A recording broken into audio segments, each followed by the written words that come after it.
कराची में कत्ल मुस्तफ़ा आमिर का केस एक के बाद एक इंकशाफात अब सामने आ रहे हैं।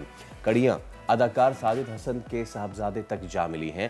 मुनशियात फरोशी के इल्ज़ाम ज़ेर हिरासत साहिर खान का जिस्मानी रिमांड मंजूर कर लिया गया है।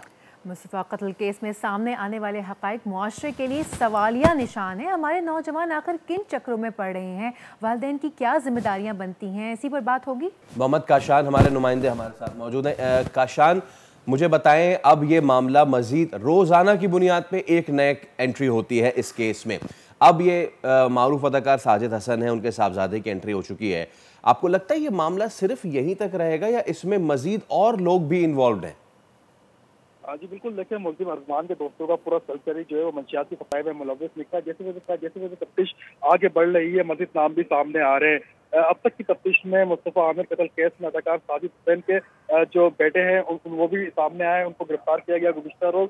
जबकि मुल्ज़िम साहिर हुसैन ने भी तफ्तीश में अहम इंकशाफात किए हैं। मुल्ज़िम ने पुलिस को तफ्तीश के दौरान बताया कि गुज़िश्ता 2 साल से मंशियात की फ़रोख्त वो कर रहा था। जबकि साहिर ने कहा है कि और 2 मज़ीद नाम लिए, जिसमें बादल और याया नामी शख्स हैं, जिनसे मंशियात लेकर डिफेंस के पोश इलाके में फरोख्त करते थे। ये मंशियात सिर्फ डिफेंस के यूनिवर्सिटीज या स्कूलों में नहीं फरोख्त होती थी, पूरे जहाँ वो बंगले पे नाइट पार्टियां मुनक्किद की जाती थी, वहाँ पर भी ये मंशियात फरोख्त करते थे। जबकि उनका साहिबजादा जो है वो स्पेशल इन्वेस्टिगेशन यूनिट की तहवील में, वहाँ से भी मजीद इंकशाफात जो है दौरान तफ्तीश किए जा रहे हैं। मुल्ज़िम साहिर ने पुलिस को बताया कि 50 लाख से जायद की मंशियात इब्तदाई तौर पर इनके पास से बरामद हुई है। जबकि गुज़िश्ता रोज डिफेंस के इलाके से इनको गिरफ्तार किया गया था। जैसे तफ्तीश आगे बढ़ रही है, मजीद भी नाम सामने आ रहे हैं और पूरा सर्कल जो है मुल्ज़िमान का जो है वो मंशियात फरोशी में मुलव्विस निकल रहा है। लेकिन ये काशान लग ये रहा है कि ये नेक्सस जो है ये छोटा नहीं है। हमें अपडेट मजीद करते रहिएगा काशान इस केस पे। आप it's getting a very difficult case now, और इसी पे बात करने के लिए हमारे साथ मौजूद है हमारे नफ्सियात मारवी सोमरो साहिबा। सलाम साहिबा, thank you so much for your time. Thank you for having me. मैं जब सवाल सोच रहा हूँ इस पे, तो मुझसे एक सवाल नहीं बन पा रहा है इस पे। ऑब्वियसली एक तो बहुत ही भयानक इसका जो है एंड वो ये है कि दोस्त ने दोस्त को कत्ल करके ज़िंदा जला दिया। But my point now here is, इसमें अब वालिदैन की इन्वॉल्वमेंट के 2 पॉइंट्स आ गए। पहला तो वो ख़ुद जो उनके वालिद साहब हैं, जो वो खुद एक मेरे ख्याल से हिजानी कैफियत में किसी मुब्तला हैं अरमगान साहब के। नाउ कमिंग टू दिस, मारूफ अदाकार और बहुत ही अच्छी पर्सनैलिटी साजिद हसन साहब, उनके साहबजादे इसमें इन्वॉल्व हैं। सिर्फ 1-2 दिन नहीं, अरसा दराज से वो ये काम कर रहे हैं। सो माई क्वेश्चन इज़, वालिदैन से कहाँ भूल चूक हो रही है, वो कहाँ उन पे नज़र नहीं रख पा रहे। मैं आपको छोटा सा वाक़या बताऊँ, फिर इस पर आप अपना रिस्पॉन्ड भी कीजिएगा to my question. One of my cousins, जब वो छोटा था, ही स्टार्टेड स्मोकिंग ना, जस्ट द स्मोकिंग। उसकी वालिदा ने 1 मिनट में पकड़ लिया जब वो घर वापस आया है। हालांकि उसने ब्रश कर लिए, टीथ सब कुछ कर लिया। माँ तो माँ होती है, बिल्कुल ठीक है, यूँ पकड़ते हैं। ये वालिदैन अपने बच्चों को इन्होंने इतना आज़ाद कैसे छोड़ा हुआ है? What's wrong? Where is the fault line in our society? अच्छा, ये स्टार्ट जब होता है, what we do not notice as parents, क्या पेरेंट्स नोटिस नहीं करें, वो तब से जब अर्ली डेवलपमेंटल स्टेजेस आती हैं बच्चे की, 4 साल 3 साल, हम लैग कर जाते हैं तवज्जो। बच्चा खेल रहा है, तब से तवज्जो कम कम कम, और फिर आती है प्यूबर्टी की एज। नौजवान जब प्यूबर्टी की एज में आते हैं तो वो बहुत ज़्यादा जज्बाती हो जाते हैं। उन जज्बात को कंट्रोल किया जाता है थ्रू फ़िज़िकल एक्टिविटीज़ का बढ़ाओ, सोशल गैदरिंग्स, और वो भी आपकी कंट्रोल्ड गैदरिंग्स। ऐसे नहीं कि आप सोशली बिल्कुल कहीं भी जा सकते हैं, आपको आज़ादी मिली हुई है, ना ज़्यादा आज़ादी ना ज़्यादा रोक-टोक। There must be a balance in it, जो कि हम लैक कर रहे हैं। अब डिप्रेशन स्टार्ट होता है बच्चे का 6 साल 8 साल 10 साल के बच्चे को डिप्रेशन हुआ है। बच्चा चिड़चिड़ा है, अलग थलग रह रहा है, सोशल गैदरिंग्स में नहीं जा रहा, अकेला कमरे में बैठा है, खाने पीने में डिफ़िकल्टीज़ हैं, वो हम नोटिस नहीं करते अमूमन। मदर्स भी नोटिस नहीं करी, मदर्स के अपने काम हैं, और fathers obviously they are working. No, there is another thing. हम पिछले दिनों में देखते हैं, ज़ाहिर जाफ़र केस हो गया, उससे अभी जो नताशा केस हो गया, और उससे भी पहले शाहरुख शतोई केस हो गया। ये सारे केसेस, ठीक है, चले शाहरुख शतोई को ड्रग में आप ना डालें, but my point of view is कि ये हमारे जो सोसाइटी और ये सारे बच्चे हैं, जाहिर जाफ़र भी चले उसको 30+ ही कह लें, सो शाहरुख से लेके नताशा एंड ऑल, इतने बड़े लोग नहीं हैं ये, नशे की लत में पड़ के कोई सड़क पे कुचल देता है किसी को, कोई जिंदा जला के मार देता है। हुकूमत कर रही होगी अपना काम, we don't know, but where are we being led as a society with this thing, with this menace? हम इसको कंट्रोल नहीं कर पा रहे। एग्जैक्टली। अब देखिए वो यही है कि प्रॉपरली उसको हम घर से निकलते हैं बाहर, घर पे ही ट्रीटमेंट नहीं मिल रहा है उस तरह से, तो वो बंदा सोसाइटी में जाके इस तरह के काम करेगा। क्राइम्स बढ़ रहे हैं, हमारा क्राइम रेट बढ़ रहा है इसी वजह से, क्योंकि घर में वो चीज़ प्रॉपर है ही नहीं। पेरेंट्स की लैकिंग है, हमारे सोसाइटी के नॉर्म्स की लैकिंग है, हमारे ख्वाहिशात बढ़ती जा रही हैं, कॉन्फिडेंस को लैक कर रहे हैं, डिप्रेशन बढ़ रहा है, एंग्जाइटी बढ़ रही है, साइकोलॉजिकल डिसऑर्डर्स बढ़ रहे हैं।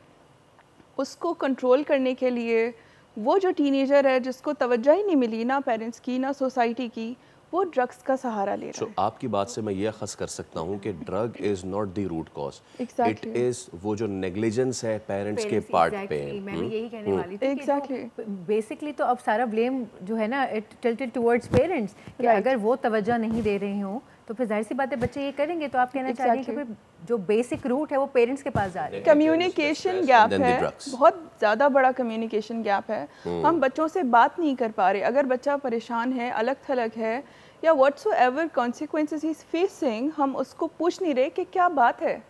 जस्ट अ नॉर्मल क्वेश्चन, हम बात नहीं कर रहे, हम डाइनिंग टेबल पे बैठ के बात नहीं कर रहे, वी हैव फोन्स। क्यों नहीं बात करते? क्योंकि हमारे पास फोन्स हैं।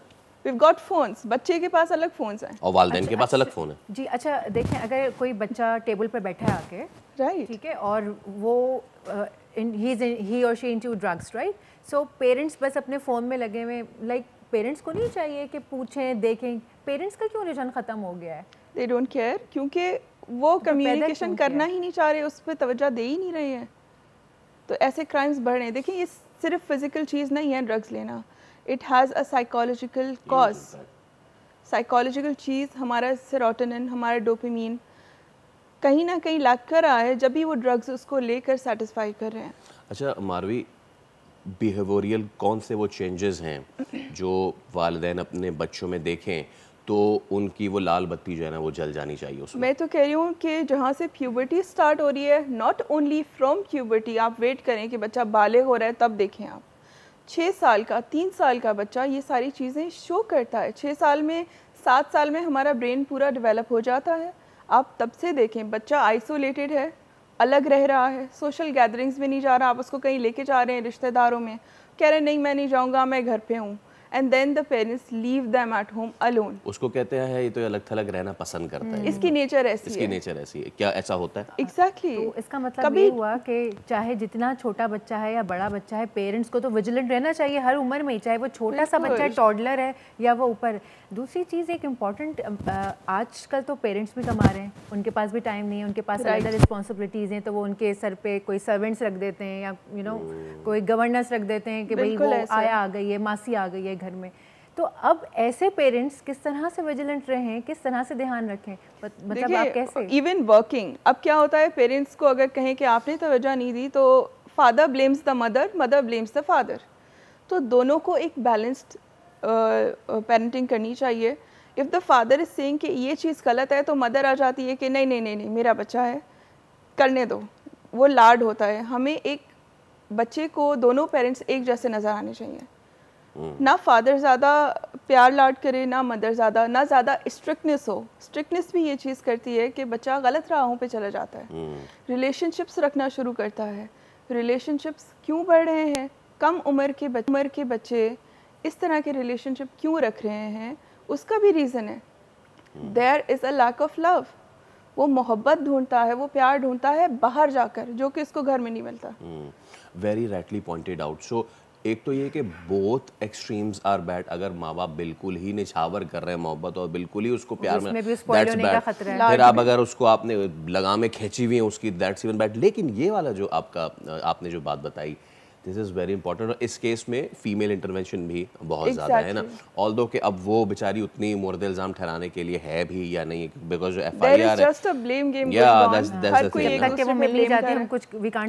है, so now the thing is कि एक तो बिहेवियरल चेंज पेरेंट जो है सिर्फ इस चीज़ की ना देखें कि वो नहीं कर रहा, वो इस चीज़ की भी देखें। और हमारे माशरे में बहुत कम ऐसे वालिदैन हैं जो इस चीज़ को एक्सेप्ट करते हैं कि द बच्चा is getting into some relationship, so चले उसको एड्रेस करें, उसको उसकी एज के हिसाब से। अगर तो भाई वो इस लायक हो गया कि शादी कर दें तो बिठाए और बात कर लें कि भाई देखो आपस में मैच्योरली क्या डिसाइड किया, एक दूसरे में क्या देखा है। तो बट एक ऐसी एज में जहां उसकी ये सब करने की एज है ही नहीं, वहां पे भी पेरेंट्स आइडेंटिफाई नहीं करते हैं, and it is equally dangerous जिस तरह drugs. It is very dangerous, क्योंकि वो लव बाहर ढूंढ रहा है फिर, और गलत जगहों पे ढूंढ रहा है। सिमिलरली इज़ विद गर्ल्स, वो भी अब मोहब्बत बाहर ढूंढ रही हैं, क्योंकि उनके वालिदैन ने उनको वो मोहब्बत दी नहीं, वो लैक कर रही हैं उस मोहब्बत को, अब वो गलत जगहों पे ढूंढेंगी, and then there is a trap जिसमें हर कोई फंस रहा है, इवन बॉयज़ और गर्ल्स। वैसे डॉक्टर साहबा, sorry to cut you off, लेकिन मैंने कुछ ऐसी फैमिलीज़ भी देखी हैं जो कि बहुत दीनदार हैं, दे आर वेरी मच बच्चों के ऊपर तवज्जो देना, लेकिन एक बच्चा जो है वो थोड़ा ज़्यादा लंबे टाइम के लिए जा रहा है बाहर और वो वापस आ रहा है तो 11 बज रहे हैं, हम तक भी बातें आ रही हैं, यू नो, कि भाई ऐसा कर रहा है वो बच्चा वैसे, लेकिन फिर अचानक से एक दिन पता चलता है जी बच्चा तो वो नशा करने जा रहा था या उसको गलत कंपनी मिल रही थी, और दो के पेरेंट्स तो उस पर भरपूर नज़र भी रखे हुए थे, प्यार भी दे रहे थे, तो फिर तो पेरेंट्स के ऊपर इल्ज़ाम नहीं गया सारा, फिर बच्चा कहाँ लैक कर रहा था। देखिए कहीं ना कहीं तो वो घर में या सोसाइटी में, अब वो पॉवर्टी के केसेस भी आते हैं कि ज़ाहिर है वो सोसाइटी उसको ज़्यादा करना चाह रही है, कि वो देख रहे हैं उनके पास ज़्यादा है मेरे पास कम है, वो एहसास कमतरी की वजह से भी हो सकता है।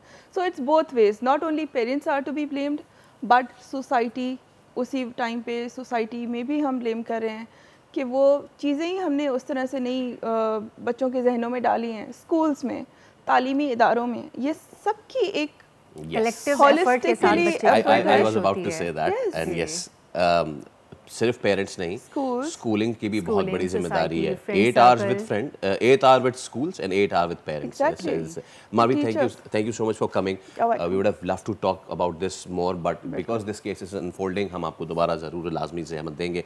आपका आ जाने का बहुत शुक्रिया। So, moral of the story, आप वालिदैन हैं, आप देख रहे हैं आपके बच्चे में चेंजेस आ रही हैं जो कि हर बढ़ती उम्र के बच्चे में आती हैं।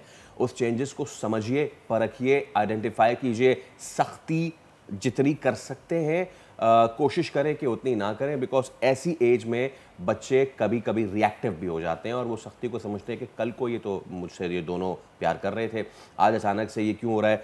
प्लान योर प्लान अकॉर्डिंगली, ताकि बच्चे आपके हाथ से यूं स्लिप ना हो और फिर इस तरह का बच्चों को अपना दोस्त बनाएं, उनसे बात करना सीखें उनके लेवल पर आकर। ये एक टिप है जो मैं आप सभी को देना चाहूँगी। सब्सक्राइब करें और बेल दबाएं ताकि कोई खबर रह न जाए।